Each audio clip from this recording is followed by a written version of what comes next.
A year ago, Belarusians went to the polls. Alexander Lukashenko, in power since 1994, expected to win, despite a growing coalition of opponents. According to official results, the president won by an overwhelming margin. 80% of the vote. But huge numbers of Belarusians simply didn't believe it. Thousands took to the streets in protest. The red and white flag of the pre-Soviet Belarusian Republic became the symbol of unprecedented political demonstrations. New pro-democracy leaders emerged, many of them women. They called for an end to Lukashenko's autocratic rule. But his government fought back. The police and army remained loyal. A brutal clampdown began.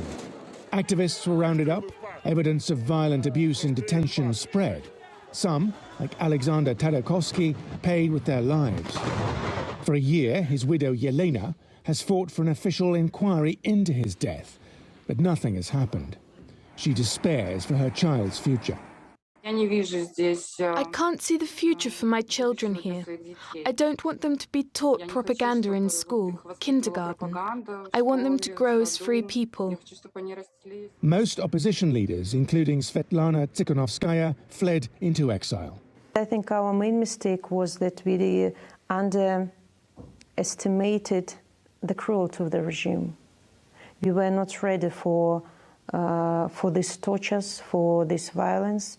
And we were sure, not sure, but we believed maybe that if there will be hundreds, thousands of people in the streets, so the regime will at last hear people. But Lukashenko has not been listening, and his once fraught relationship with Russia's President Vladimir Putin has provided a lifeline. For Putin, a democratic Belarus turning towards Europe is not something he can tolerate.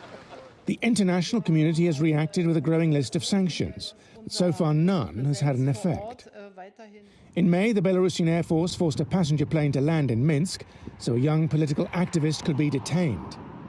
In neighboring Ukraine, an opposition activist was found hanged in Kiev. His friends say he was murdered by Belarusian agents. In Tokyo, an athlete who dared criticize her Olympic coaches chose Polish exile rather than punishment at home. And in Belarus, the last senior opposition leader left in the country went on trial last week on charges that carry a 12-year sentence. Mass arrests, the harassment of political exiles, the defection of sports stars. It's a throwback to the Cold War for an authoritarian regime that refuses to compromise. So far, despite a growing chorus of international condemnation, it's managing to survive. Simon McGregor-Wood, TRT World.